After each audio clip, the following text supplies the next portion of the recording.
பத்திரிகையாளர் துக்ளக் ரமேஷ் இணைந்திருக்கிறார். சார் வணக்கம்.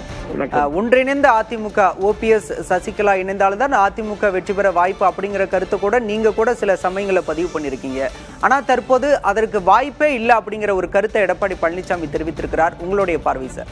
திரும்பவும் அதிமுக வாக்கு வங்கியில் சேதாரம் ஏற்படும். அதற்குத்தான் திரு எடப்பாடி பழனிசாமி பிடிவாத போக்கு வழிவகுக்கும்.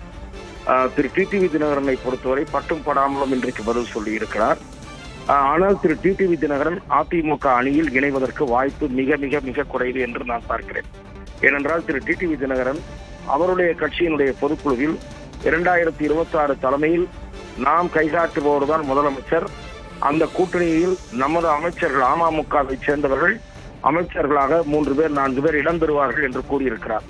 திரு எடப்பாடி பழனிசாமி அதற்கு ஒப்புக்கொள்ளக்கூடியவர் அல்ல. ஆகவே திரு எடப்பாடி பழனிசாமி அதிமுக கூட்டணி பலவீனம் அடைவதற்குத்தான் அவரது பேட்டி வழிவகுக்கும். அவர் ஒரு கற்பனையில் மிதந்து கொண்டிருக்கிறார். இப்போது இருக்கிற கூட்டணியை வைத்துக் கொண்டே ஜெயித்து விடலாம் என்று நினைக்கிறார். அது அவ்வளவு சுலபம் அல்ல. திமுக கூட்டணி அதிமுக கூட்டணியை விட வலிமையான கூட்டணியாக இருக்கிறது.